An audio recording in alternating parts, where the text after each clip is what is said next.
Hello friends. आज हमारा भौतिक विज्ञान का ये छठवां लेक्चर है जिसमें हम ध्वनि से संबंधित प्रश्नों को देखेंगे। चूंकि हम यह महेश वड़ाल सर की एनसीईआरटी पुस्तक से कवर कर रहे हैं और वह प्रश्नों के माध्यम से कवर किया गया है। हम प्रश्नों को देखेंगे, जहां आवश्यक होगा कॉन्सेप्ट को भी देखते हुए चलेंगे। इससे हमारे ध्वनि से संबंधित प्रश्न भी तैयार होंगे और साथ में उससे रिलेटेड कॉन्सेप्ट भी क्लियर होगा। तो चलिए हम प्रश्नों को देखते हैं। अगर आप चैनल पर नए होंगे तो सब्सक्राइब कर लीजिएगा। पहला प्रश्न है, पराध्वनिक जेट, इसे हम इंग्लिश में सुपरसोनिक जेट भी कहते हैं, परासोनिक जेट से वायुमंडल की किस परत को क्षति पहुंचती है? तो वायुमंडल की ओजोन परत को क्षति पहुंचती है। ओजोन परत हमारे वायुमंडल का नीचे से दूसरी लेयर है जो कि 15 से 35 किलोमीटर की ऊंचाई पर समताप मंडल में, क्षोभ मंडल के ऊपर समताप मंडल पाया जाता है। उस समताप मंडल की निचली परत में ओजोन परत का विस्तार है जो हमारे पृथ्वी को या जीव जंतु पौधों को सूर्य से आने वाली परावैंगनिक किरणों से या हानिकारक किरणों से हमारी रक्षा करती है ओजोन परत। इसमें हानि होती है जब परासोनिक जेट विमान इस परत से होकर गुजरते हैं। आगे है, किसे मापने हेतु डेसिबल इकाई का प्रयोग किया जाता है? डेसिबल इकाई का प्रयोग ध्वनि की तीव्रता मापने किया जाता है। तो कभी भी प्रश्न है ध्वनि की तीव्रता किससे मापी जाती है? डेसिमल में। आगे है, डेसिमल ही डेसिबल। आगे है, ध्वनि के स्रोत व परावर्तित सतह के मध्य न्यूनतम दूरी कितनी होनी चाहिए जिससे कि प्रतिध्वनि स्पष्ट रूप से सुनाई दे सके? कितनी दूरी होनी चाहिए न्यूनतम? 16.5 मीटर। जैसे कि दो व्यक्ति बात कर रहे हैं तो एक व्यक्ति के द्वारा कही गई बात दूसरा व्यक्ति कम से कम वह 16.5 मीटर की दूरी पर खड़ा होगा तभी सुन पाएगा स्पष्ट रूप से। आगे है, वायु में ध्वनि का वेग कितना होता है? वायु में ध्वनि का वेग 343 मीटर प्रति सेकंड होता है। अगर यही वायु में ध्वनि के वेग को देखा जाए तो समुद्र तल पर 20 डिग्री सेल्सियस का तापमान होना चाहिए, तब 343 मीटर प्रति सेकंड हमें समुद्र तल पर भी ध्वनि का वेग पता चलेगा। आगे है, सिनेमा घरों, बड़े सभागारों आदि में ध्वनि स्रोत बंद होने के बाद कुछ देर तक ध्वनि सुनाई देती रहती है। इसका क्या कारण है? जैसे हम देखते हैं ना, ताली की, किसी बहुत बड़े हॉल में ताली बज रही हो तो उसकी गड़गड़ाहट, तालियों की आवाज बंद होने के बाद भी हमें सुनाई देती रहती है। ऐसा किस कारण होता है? ऐसा इस कारण होता है, वो क्या है?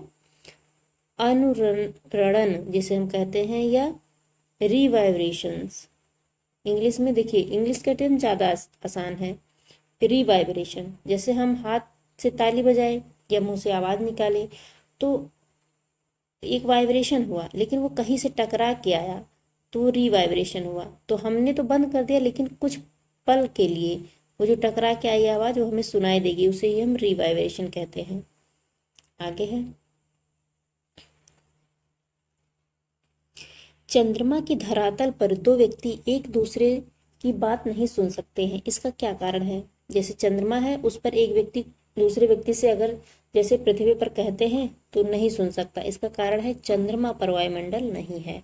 अर्थात हम इस कॉन्सेप्ट की पता लगा सकते हैं कि ध्वनि को चलने के लिए ध्वनि निर्वात में नहीं चल सकता, उसे किसी न किसी माध्यम की आवश्यकता होती है। चूंकि वायुमंडल नहीं है तो वहां पे कोई माध्यम नहीं है, तो इसीलिए एक व्यक्ति के द्वारा कही गई दूसरा व्यक्ति बात नहीं सुन सकता है चंद्रमा पर। तो याद रखिएगा, चंद्रमा पर वायुमंडल उपस्थित नहीं है, इसलिए कोई एक व्यक्ति दूसरे व्यक्ति की बात नहीं सुन सकता। ऐसा इसलिए होता है क्योंकि ध्वनि का ये गुण होता है कि उसे चलने के लिए किसी न किसी माध्यम की आवश्यकता होती है। आगे है, वो माध्यम ठोस, द्रव, गैस कुछ भी हो सकता है। वह जैव पद्धति, इसे हम इंग्लिश में बायोलॉजिकल मेथड कहते हैं, वह जैव पद्धति जिसमें पराश्रव्य ध्वनि का प्रयोग किया जाता है उसे क्या कहते हैं? वह जैव पद्धति जिसमें पराश्रव्य ध्वनि का प्रयोग किया जाता है उसे सोनोग्राफी कहते हैं। अर्थात जैसे कोई वस्तु, ये समंदर है, महासागर है, इसके नीचे कोई वस्तु है। अब समंदर तो गहरा होता है, हम इसको कैसे जान पाएंगे? तो हम सोनोग्राफी के द्वारा, अर्थात ऐसी तरंगे भेजेंगे जिससे टकराकर वो वस्तु आएगी और हमें वह प्रतीत होगा कि वह वस्तु वहां पे है। इसे हम सोनोग्राफी कहते हैं। आगे है, यहाँ पे एक नोट है, विश्व स्वास्थ्य संगठन अर्थात जिसे इंग्लिश में world health organisation short form में WHO कहते हैं। WHO के अनुसार 45 डेसिबल की तीव्रता वाली ध्वनि मानव के लिए सबसे उपयुक्त है। मानव के लिए सबसे उपयुक्त ध्वनि क्या है? जिसकी ध्वनि 45 डेसिबल की तीव्रता रखता हो। आगे है, तो याद रखिएगा, अगर किसी व्यक्ति की 45 के आसपास बोलने की जो ध्वनि की तीव्रता है वो है, तो वो आपके लिए लाभदायक है। आगे है, चमगादड़ अंधेरी रात में उड़ सकते हैं और अपना शिकार भी कर सकते हैं, इसका क्या कारण है? अर्थात हम देखते हैं ना, चमगादड़ हमें अक्सर शाम के टाइम में दिखाई देते हैं या रात में दिखाई देते हैं, उसका क्या कारण है? वो शिकार अपना रात में किस कारण कर लेते हैं? वे पराध्वनि तरंगे उत्पन्न करते हैं और उन्हीं के द्वारा निर्देशित होते हैं। जैसे चमगादड़ है, उनके द्वारा वो एक पराध्वनि तरंगे निकालते हैं। जैसे चमगादड़ यहाँ बैठा है और उसे किस ओर उड़ना है, उसे उन्हें देखने की आवश्यकता नहीं होती है, वो ये ऐसी पराध्वनि तरंगे निकालती हैं। अगर वहां से टकरा के कोई चीज आ गई, इसका अर्थ वहां कोई वस्तु है। अगर वो टकरा के नहीं आई, मतलब वो स्पेस खाली है और उसी ओर वो उड़ जाएंगी। इसी के द्वारा वो निर्देशित होती हैं। आगे है, इसी तरीके से कुछ कार्य उल्लू भी करते हैं। आगे है, टीवी रिमोट में किन तरंगों का प्रयोग किया जाता है? टीवी रिमोट में अवरक्त तरंगों का प्रयोग किया जाता है। हम देखते हैं कि हमारे घरों में टीवी होती है, छोटा सा रिमोट होता है, तो उसमें कौन सी तरंगे होती हैं? अवरक्त तरंगे। आगे है, चलिए हम क्वेश्चन को देख लेते हैं, फिर उस कॉन्सेप्ट को देखेंगे। यहाँ पे है, टेलीविजन ग्राही के दूरस्थ नियंत्रण में कौन सी विद्युत चुंबकीय विकिरण प्रयोग में लाई जाती है? टेलीविजन ग्राही में दूरस्थ नियंत्रण में कौन सी विद्युत चुंबकीय प्रयोग में लाई जाती है? वो है अवरक्त विकिरण। वही बात हो गई ना, जैसे रिमोट सेंसिंग, दूर से हम अवरक्त किरणों के द्वारा उसका उपयोग कर सकते हैं या किसी वस्तु को हम देख सकते हैं। मान लीजिए सैटेलाइट है, वहां से भी जो अवरक्त किरणें आती हैं जिसके द्वारा हम टेलीविजन में कुछ भी देख सकते हैं, हम टेलीविजन ग्रहण करता है। जो एंटीना लगा होता है ना, गोल गोल छतरी, वो अवरक्त किरणों के द्वारा हमें सिग्नल्स प्रदान करता है। आगे है, जब यहाँ पे एक नोट है कि जब सितार और बांसुरी पर एक ही स्वर बजाया जाए तो उनसे उत्पन्न ध्वनि का भेद ध्वनि गुणवत्ता या साउंड टिम्बर के आधार पर किया जाता है। अर्थात जो उसकी गुणवत्ता है, अंतर हम उसकी गुणवत्ता के आधार पर ही कर पाएंगे। आगे है, जल, लोहा व नाइट्रोजन में ध्वनि के वेगों का आरोही क्रम बताइए। आरोही का क्रम क्या होता है कि आरोही का मतलब होता है छोटे से बड़ा, जैसे पहले छोटा, फिर उससे बड़ा, फिर उससे बड़ा, फिर उससे बड़ा, इसे हम आरोही कहते हैं, बढ़ते क्रम में। इसमें बताया है कि ध्वनि का वेग किसमें सबसे अधिक होगा? या तो सबसे अधिक ठोस में होगा, अर्थात लोहे में, इसके बाद जल में, इसके बाद नाइट्रोजन में। तो सबसे छोटा नाइट्रोजन, या मतलब सबसे कम गति नाइट्रोजन में, इसके बाद जल में, इसके बाद लोहे में, अर्थात सबसे अधिक लोहे में, फिर जल में और फिर नाइट्रोजन में। आगे यहाँ पे एक नोट है कि ध्वनि की चाल ठोस माध्यम में सर्वाधिक, द्रव माध्यम में उससे कम और गैसीय माध्यम में सबसे कम होती है। तो याद रखिएगा, ध्वनि की चाल ठोस में सबसे अधिक, द्रव में उससे कम और गैसीय माध्यम में सबसे कम होती है। जैसे हम देखते हैं ना कि ट्रेन की कोई पटरी होती है, तो हम देखते हैं कि ट्रेन कई किलोमीटर दूर भी रहे, अगर हम और आ रही हो, तो हम उस पटरी पे अगर बहुत ध्यान से सुने तो हमें उसकी आवाज़ सुनाई देता है। ऐसा क्यों होता है? क्योंकि ध्वनि की चाल ठोस में सर्वाधिक होती है। आगे है, ताप का ध्वनि के वेग पर क्या प्रभाव पड़ता है? ताप का ध्वनि के वेग पर प्रभाव पड़ता है कि तापमान घटने से ध्वनि का वेग घटता है, अर्थात तापमान कम हो जाएगा तो ध्वनि का वेग भी कम हो जाएगा। तो याद रखिएगा इस बात को, तापमान के घटने से ध्वनि का वेग घटता है। आगे है, ध्वनि किस माध्यम से होकर नहीं गुजर सकती है? निर्वात से। अभी हमने देखा ही कि कोई व्यक्ति अगर चंद्रमा पर, देखिए ये क्वेश्चन है ना, कोई व्यक्ति चंद्रमा पर बोल नहीं सकता है, अगर वो बोलेगा भी तो सामने वाला सुन नहीं पाएगा। वो क्यों होता है? क्योंकि वहाँ पर वायुमंडल नहीं है। वायुमंडल नहीं होने का मतलब वहाँ पे निर्वात है, और ध्वनि के गुण क्या है कि वो निर्वात में नहीं चल सकता। आगे है, यहाँ पे एक नोट है, ध्वनि तरंगे ठोस तथा गैस दोनों माध्यमों में गमन कर सकती हैं, किंतु ध्वनि तरंगे ठोस और गैस दोनों माध्यमों में गमन कर सकती हैं, तथा धातु में ध्वनि का वेग सबसे अधिक होता है। धातु हो गए जैसे लोहा, सोना, चांदी, इन सब में ध्वनि का वेग सर्वाधिक होता है। ठोस में भी जो धातुएं होती हैं उसमें ध्वनि का वेग सर्वाधिक होता है। आगे है, स्टेथोस्कोप किस सिद्धांत पर कार्य करता है? स्टेथोस्कोप ध्वनि के परावर्तन पर कार्य करता है। अर्थात हम जैसे हृदय की कोई धड़कन हमें जाननी हो तो हम स्टेथोस्कोप लगाते हैं, तो ध्वनि के परावर्तन से हमें किसी के हृदय की गति पता चलती है। आगे है, स्टेथोस्कोप क्या है? जो ऐसे डॉक्टर आला लगाते हैं ना अपने कान में, ये दोनों कान में लगाएंगे, इसके हमारे हृदय के आसपास रखेंगे, तो यह ध्वनि के परावर्तन से ही वो सुनते हैं। आगे है, स्कॉटिक्स में किसका अध्ययन किया जाता है? स्कॉटिक्स में ध्वनि का अध्ययन किया जाता है। ये फैक्ट याद रखिएगा कि स्कॉटिक्स में एकॉक्टिक्स में ध्वनि का अध्ययन किया जाता है। अर्थात एकॉक्टिक्स किससे संबंधित है? ध्वनि का अध्ययन से संबंधित है।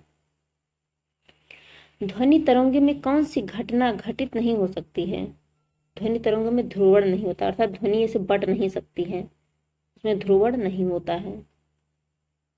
आगे है, ध्वनि का तारत्व जिसे हम इंग्लिश में पिच कहते हैं, ध्वनि का तारत्व किस पर निर्भर करता है? उसकी आवृत्ति पर। आवृत्ति अधिक होगी तो उसका तारत्व अधिक होगा, आवृत्ति कम होगी तो उसका तारत्व कम होगा। आगे है, पराश्रव्य तरंगों की आवृत्ति लगभग कितनी होती है? पराश्रव्य तरंगों की आवृत्ति 20,000 हर्ट्ज से अधिक होती है, जिसको हम सुन नहीं सकते या फिर नुकसान करता है। आगे है, मानव द्वारा श्रव्य तरंगों जिसे हम सोनिक वेव्स कहते हैं, मानव द्वारा श्रव्य तरंगों की आवृत्ति कितनी होती है? 20 से लेके 20,000 हर्ट्ज, अर्थात मानव 20 से लेके 20,000 हर्ट्ज तक के जो आवृत्ति वाली साउंड होती है उसको सुन सकता है। जैसे 45 डेसिबल सबसे उपयुक्त होता है, उसमें से जो 20 हर्ट्ज से लेके 20,000 हर्ट्ज तक मनुष्य अच्छे से उसको सुन सकता है। आगे है, पराश्रव्य ध्वनि तरंगे किसके द्वारा सुनी जा सकती हैं? पराश्रव्य ध्वनि तरंगे कुत्तों एवं डॉल्फिन मछली के द्वारा सुनी जा सकती हैं।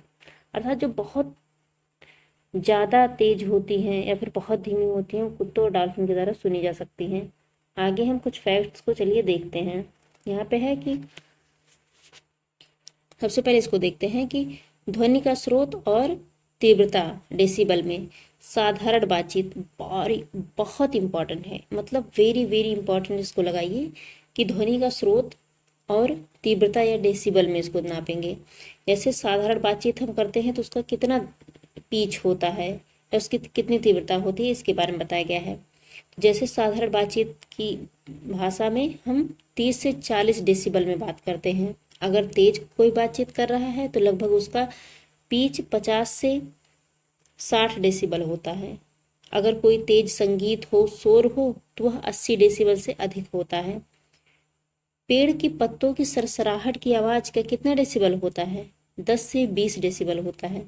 जो पेड़ की पत्तियां सरसराती है ना, तो उसकी साउंड वेव या उसका जो आवृत्ति है वह 10 से 20 डेसिबल होता है।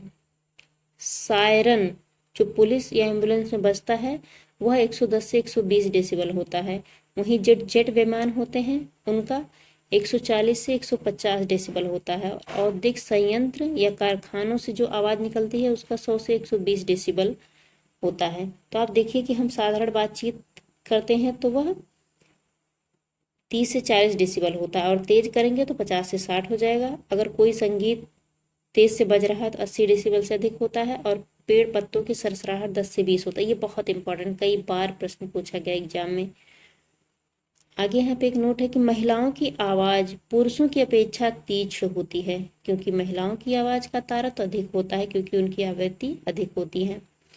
यहाँ पे और दिया है कि विभिन्न माध्यमों में ध्वनि की चाल 25 डिग्री सेल्सियस पर कितना होता है। तो यहाँ पे है कि एल्युमिनियम में ध्वनि की चाल 6420 मीटर प्रति सेकंड होती है, 6420 मीटर प्रति सेकंड। वहीं स्टील में 5960 मीटर प्रति सेकंड, लोहे में 5950 मीटर प्रति सेकंड, कांच में ध्वनि की चाल 3980 मीटर प्रति सेकंड और जल में 0 डिग्री सेल्सियस पर 1402 मीटर प्रति सेकंड। वायु में 0 डिग्री सेल्सियस हो जब तापमान तो वह 332 मीटर प्रति सेकंड, ऑक्सीजन में 316 मीटर प्रति सेकंड, हाइड्रोजन में 1286 मीटर प्रति सेकंड, समुद्री जल में ध्वनि की चाल 1533 मीटर प्रति सेकंड, वहीं सामान्य जल में 1493 मीटर प्रति सेकंड। तो याद रखिएगा कि ध्वनि की चाल सबसे अधिक कहाँ है, एल्युमिनियम में ध्वनि की चाल सबसे अधिक होती। वैसे तो धातुओं में सबसे अधिक होती है, धातुओं में भी एल्युमिनियम में ध्वनि की चाल सबसे अधिक होती है, इसके बाद स्टील में सबसे अधिक एल्युमिनियम और फिर स्टील में। तो ये आप ये दो जरूर याद रखिएगा कि ध्वनि की चाल सबसे अधिक किस में होती है, तो धातुओं में होती है, धातुओं में भी एल्युमिनियम में सर्वाधिक होती है। तो फ्रेंड्स, हमारा यह ध्वनि या साउंड चैप्टर से संबंधित छोटा सा लेक्चर था जिसको हमने बहुत अच्छे से देखा। तो आप इसको रिवाइज कर लीजिएगा, चूंकि एनसीईआरटी के प्रश्न हैं तो अपने आप में ही बहुत महत्वपूर्ण होते हैं। जितना कोशिश हुआ हमने कॉन्सेप्ट को भी समझने की कोशिश की है। तो एनसीईआरटी के प्रश्न है तो इसको आप याद कर लीजिएगा, रिवाइज कर लीजिएगा, तो इससे संबंधित प्रश्न आपके गलत नहीं होंगे। चूंकि साउंड हम normal day to day life में यूज करते हैं और अक्सर सभी परीक्षाओं में एक ना एक प्रश्न इस टॉपिक से आ ही जाते हैं। तो आप इसको रिवाइज कर लीजिएगा। इस लेक्चर को हम यहीं समाप्त करते हैं। Thank you very much.